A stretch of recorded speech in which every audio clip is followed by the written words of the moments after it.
Olá, seja muito bem-vindo ao Preveste UEA. Que bom ter você de volta. Olha só, eu sou o professor Elias, sou do sexo masculino, tenho 42 anos, sou pardo, cabelos pretos, tenho estatura mediana, estou trajando uma calça jeans e uma camisa preta. O ambiente da aula é um estúdio de televisão e usarei uma tela interativa para anotações.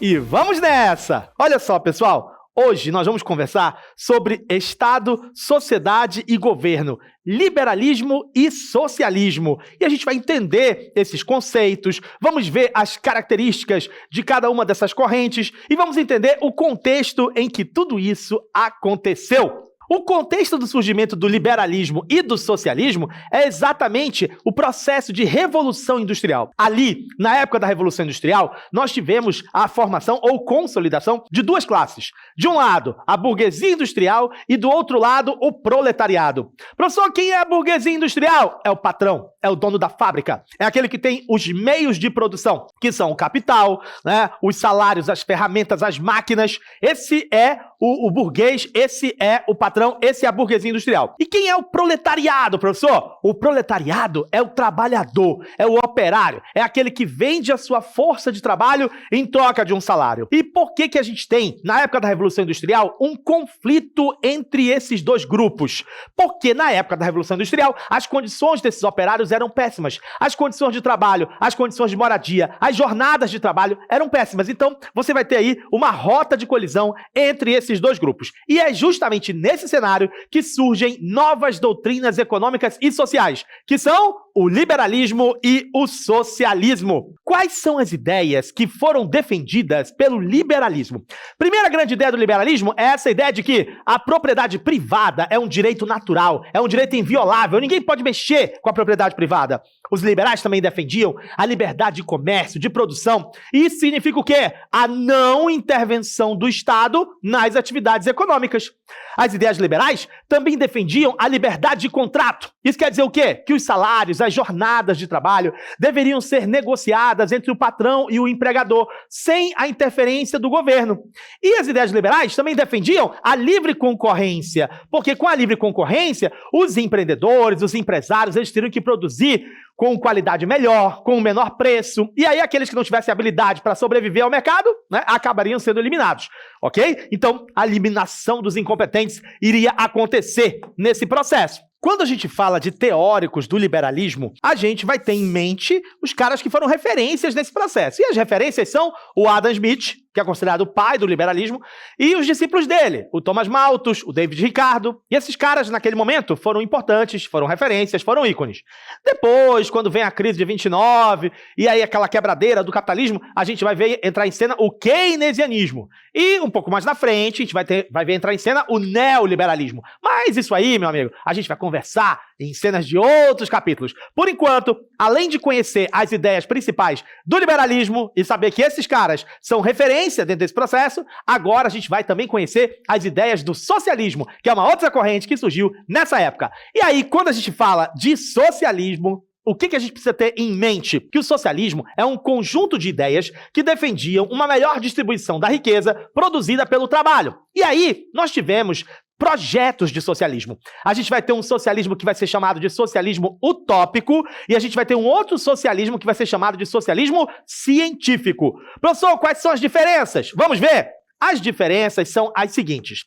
O pessoal do socialismo utópico, eles criticavam a sociedade burguesa, trabalhavam essa ideia de procurar corrigir os efeitos danosos da industrialização, tentando meio que humanizar o capitalismo, mas sem destruir o capitalismo. Eles foram chamados de utópicos pelos marxistas porque eles acreditavam que a transformação social viria da livre iniciativa, da consciência dos homens, ao invés de nascer de uma luta entre os explorados e os exploradores. Então essa coisa de que a coisa aconteceria voluntariamente, ao invés de através de uma revolução, isso é uma coisa que os socialistas utópicos foram chamados assim por conta disso, por acreditarem nisso. E agora, minha gente, nós temos uma pergunta do nosso amigo Gui. Manda lá, Gui, o que você tem de dúvida? Professor, o que é utópico ou utopia? Então, Gui, a palavra utopia, ela remete ao renascentista Tomás Moros, lá do século XVI. Utopia era uma ilha imaginária, onde existia uma sociedade ideal, livre de todos os males do mundo. E aí essa palavra passou a designar todos os sonhos de criação de uma sociedade ideal sem que existam meios para realizar esta sociedade. E aí, por conta disso, veio esse termo utopia. E aí, os socialistas utópicos foram chamados assim por essa ideia de que eles construíam ou pensavam numa mudança, numa construção que seria inviável de se realizar por conta da iniciativa, né, do próprio capitalista, ao invés de uma revolução social acontecendo e transformando as coisas de uma forma sistêmica. Beleza? E aí, exemplos de socialistas utópicos são esses caras aqui. Olha só, nós temos o Robert Owen, fundou cooperativas de trabalho, com escolas, com moradias para os trabalhadores dele. Nós tivemos também o St. Simon, que propôs uma nova sociedade, fundada na associação dos produtores e uma administração coletiva, tanto da economia quanto da política. E nós temos também o François Fourier, que propôs comunidades chamadas de falancérios, onde não haveria uma divisão do trabalho, onde o trabalho seria realizado conforme a vocação pessoal, desenvolvendo ao máximo os talentos e as aptidões das pessoas. Então esses caras são caras que foram considerados socialistas utópicos. Mas nós tivemos também o pessoal do socialismo científico. E aí o socialismo científico, ele vai ter diferenças. Por quê? Primeiro, quais são os fundadores do socialismo científico? Esses dois caras que estão aparecendo para você aí na tela, o Karl Marx e o Friedrich Engels. Esses dois caras publicaram o Manifesto Comunista em 1848, em meio às várias revoluções liberais que estavam acontecendo naquele momento. E o que eles vão defender, o que eles vão argumentar nesse processo? Eles vão argumentar o seguinte: eles vão trabalhar o conceito de luta de classes. O Karl Marx vai defender que a luta de classes ela é um motor da história, né? Sempre, em todo o período histórico, sempre teve luta de classes, né? Sempre teve alguém sendo explorado e alguém explorando. Sempre teve alguém que, de alguma forma, se deu mal e alguém que se deu bem, né? Então, lá no mundo antigo, você teve lá aqueles sistemas escravistas, né, do mundo antigo. Lá na Idade Média, você teve o feudalismo, os servos trabalhando ali para o senhor feudal. Na Idade Moderna tem o capitalismo, agora é o proletário que está sendo explorado pelo burguês, e assim sucessivamente. Então, essa luta de classes seria o motor da história, é um dos conceitos importantes dentro desse processo. E aí, nós teríamos, no caso do capitalismo, uma luta entre a burguesia e o proletariado. A burguesia a gente já viu que é o patrão, o proletariado a gente já viu que é o operário. E aí, no conceito do socialismo científico, nós teríamos uma exploração do trabalho através da mais-valia. E o que seria essa mais-valia? Seria a diferença entre o volume da riqueza produzida pelo trabalhador e o salário que é recebido pelo trabalho realizado, tá? Então esse trabalhador, ele trabalha um mês inteiro, sei lá, trabalhando com televisão, produzindo televisores. Ele produz uma riqueza, né? Com esses televisores que ele produziu. Só que ele não recebe de forma correspondente a riqueza que ele produziu, né? Ele recebe um salário que é inferior à riqueza que ele produziu. E aí, essa diferença entre a riqueza que ele produziu e o salário dele, né, esse trabalho não pago é que vai originar o lucro do capitalista, né, e que o Karl Marx vai chamar de mais-valia. Ok? Show de bola? Tranquilo? E aí o que vai acontecer? O que vai acontecer é que para mudar isso, tinha que fazer uma revolução proletária, segundo o socialismo científico. Os trabalhadores tinham que tomar o controle do Estado, implantar uma ditadura do proletariado, acabar com a propriedade privada dos meios de produção, que seriam as fábricas, né, as terras, os bancos. Isso aí deveria deixar de ser propriedade privada, deveria passar para o Estado. E aí, no socialismo, nós teríamos uma fase de transição para o comunismo. Primeiro, os trabalhadores fazem a revolução, implantam a ditadura do proletariado, tomam os meios de produção e começam a administrar. E aí, depois desse processo de transição, aí sim se poderia chegar ao comunismo, onde você teria uma sociedade sem classes, onde você teria uma propriedade social dos meios de produção, onde você teria o desaparecimento gradual do Estado, e assim chegaria lá no comunismo, segundo o socialismo científico. Essa era a ideia central. Show de bola? Tranquilo? Então o socialismo seria essa fase de transição para você chegar ao comunismo. Agora sim a gente vai para a nossa pergunta, e a nossa pergunta diz: a condição essencial da existência e da supremacia da classe burguesa é a acumulação da riqueza nas mãos dos particulares, a formação e o crescimento do capital. A condição de existência do capital é o trabalho assalariado. O progresso da indústria, de que a burguesia é agente passivo e inconsciente, substitui o isolamento dos operários, resultante de sua competição, por sua união revolucionária mediante a associação. Assim, o desenvolvimento da grande indústria socava o terreno em que a burguesia assentou o seu regime de produção e de apropriação de produtos. E aí vem a pergunta. O Manifesto do Partido Comunista foi publicado em 1848. Os autores formulam um projeto de implantação do socialismo que teria como ponto de partida a... Qual seria o ponto de partida, né, desse processo?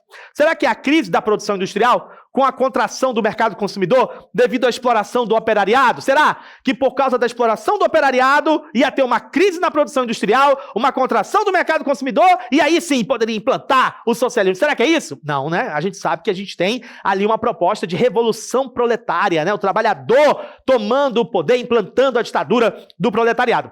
A letra B, expropriação dos setores de produção de riquezas pelo capitalismo financeiro? Monopolista? Não é disso que a gente está falando aqui nesse momento no socialismo científico.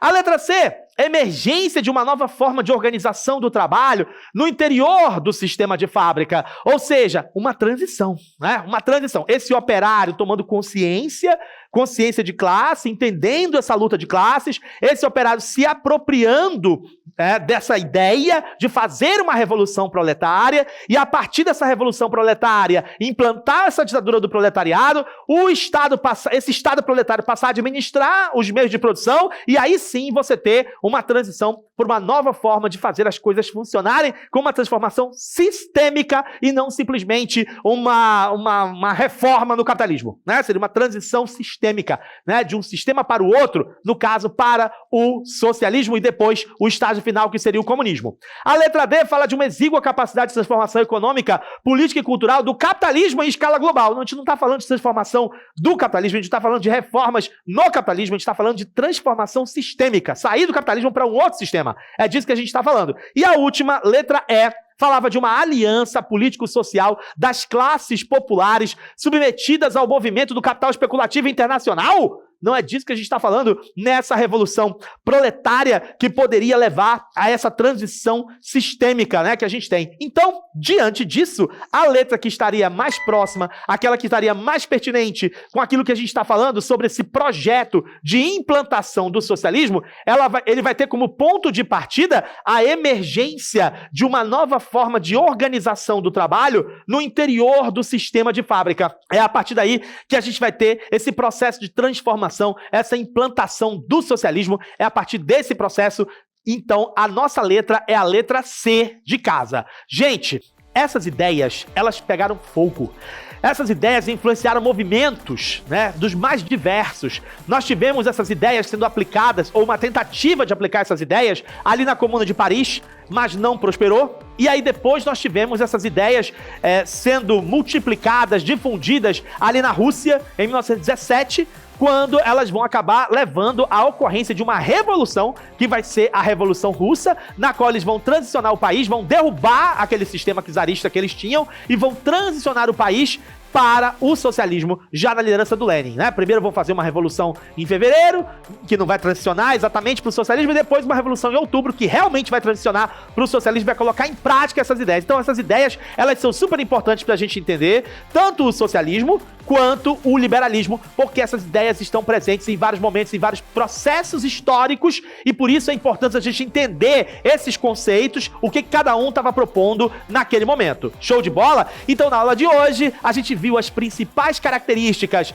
do liberalismo e do socialismo, e esses assuntos são assuntos importantes para o vestibular da UEA. Show de bola? Se você gostou dessa aula e também não gostou, não tem problema, você precisa continuar seguindo o Preveste UEA em todas as nossas redes sociais. Não perca nenhuma das aulas, continue se preparando, porque o seu caminho vai ser um caminho de sucesso. Um super abraço para todo mundo e até a próxima. Tchau, tchau, pessoal. Valeu!